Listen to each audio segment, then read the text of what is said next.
NBA Hall of Famer Karl Malone was an unbelievable player for the Utah Jazz. His nickname was the Mailman because he always delivered. He led all of NBA history in a few statistics. He was 7th all-time in rebounding, 2nd all-time in points scored. And the last statistic that people probably don't know is he is 1st all-time in career technical fouls. 332 to be specific. Arguably one of the greatest power forwards of all time, but was also known as one of the dirtiest players of all time. A hot-headed player who would consistently argue with the referee call regardless of the circumstance. Now you take a look at what he did on the court, but you can't help but notice what he did off the court. And off the court, the guy is a saint. Charity work galore. He has his own foundation called the Karl Malone Foundation, which helps out needy families and provides them financial money whenever they need. He is an active member in the Utah Special Children's Olympics. And perhaps the coolest thing that I've ever seen a professional athlete be a part of, after Hurricane Katrina, he physically went himself. He didn't just provide money and say, here you go, here's the help. He physically went with a group of people to pick up some debris in Louisiana to help the people of Louisiana rebuild and move on. But how do you go from being somebody who on the court is known as dirty, as aggressive, as mean, hot-headed, to somebody who does unbelievable charity work off the court? How do the two Karl Malones coexist with one another, and how do we make sense of what we're explaining? I want to run a theory by you, and at first it may not make a lot of sense, but as we explore it, I'm hoping it'll be a little bit familiar to similar experiences that we all share, and we'll try to make sense of these two Karl Malones. There are two yous. There's two of you. For every one person in this room, I am staring at two of you. Okay? One of you, you know very well. This version of you is very, very easy to understand. You're somebody who loves to use rationale and logic. You're easy to get along with. You engage in meaningful dialogue with your peers. We know this person. He's pretty much the guy who's always around.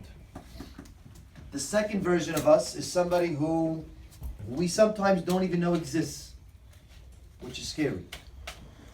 This side of you has no ability to use logic whatsoever. There is no rationale. There is no talking to you when you're angry. There is no reasoning with you when you're excited. Chances are, when you're this you, people don't like to be near you.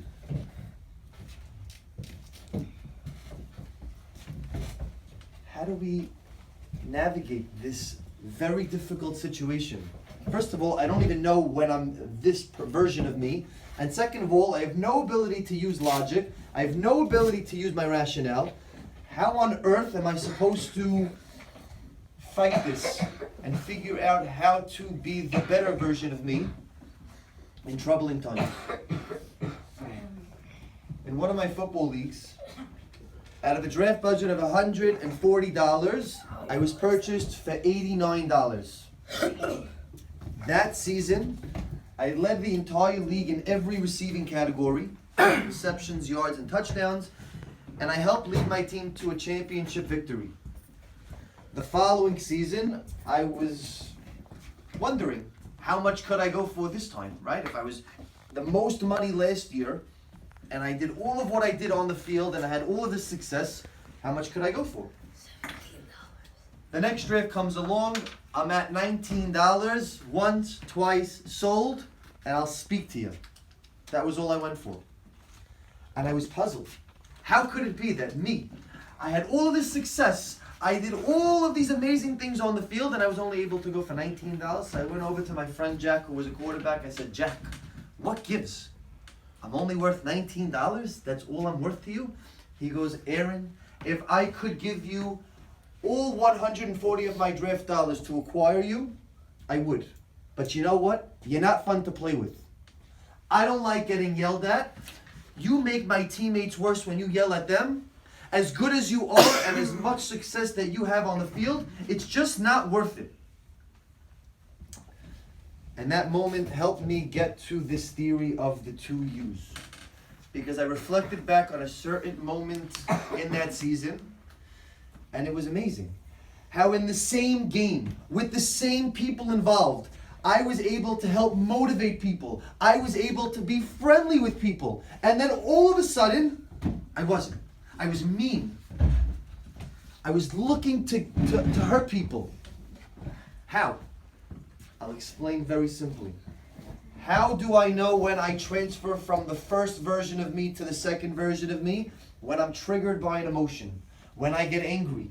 When I'm excited. When I'm happy. It doesn't matter what the emotion is. When I'm triggered by emotion, all logic goes out the window and I start to work off of instinct and reaction. There's no calculation. There's no thought that goes into it. This is who I am. And I have to be the one to suffer the consequences when it comes to me hurting other people. So boys, we're all in this together. All of us experience this type of behavior on a daily basis.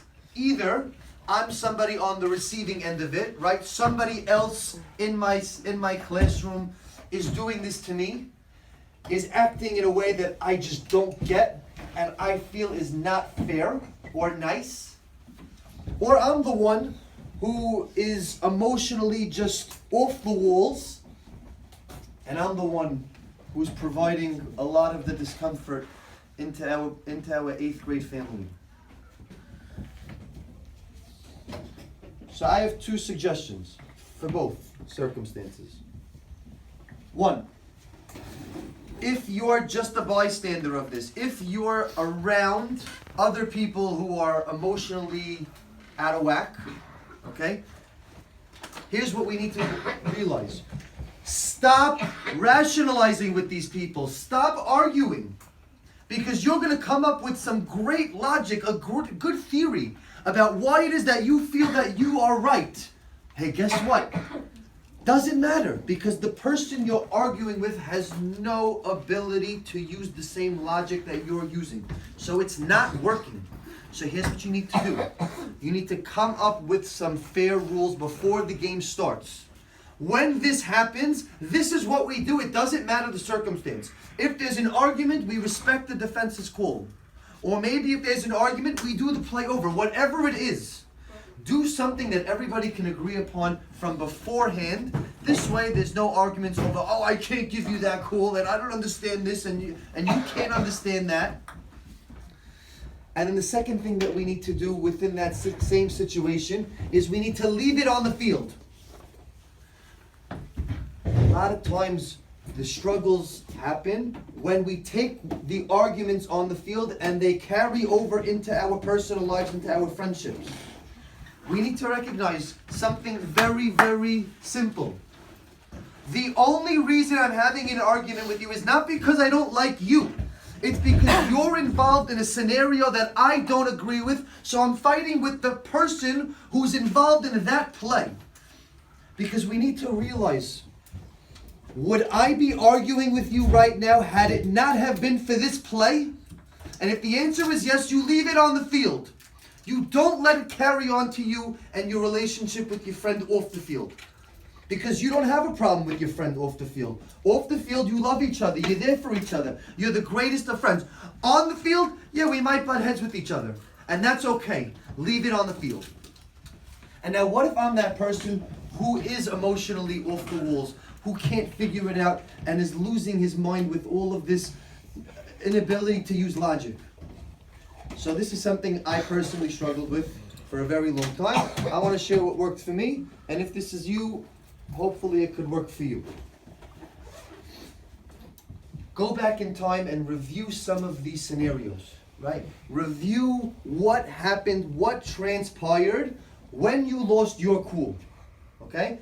Now I want you to take that same moment and I want you to be Monday morning quarterback. Go back in time. How would you do it differently if you were able to use logic? What would you differently if you were calm and you weren't just going off of raw emotion? You have that idea in your head. You know what you want to do now? Good. Continue to review it over and over and over again. Because the more you review it, the more you can understand what you want to do the next time it happens, because it's going to happen. It's not a matter of if, it's when. You can override the second version of you. You can make the logic side of you become instinctful, and you can change the way we act with our friends, because at the end of the day, as much as we love sports, it is just a game. How sad would it be if just a game ended up ruining real life? Thank you.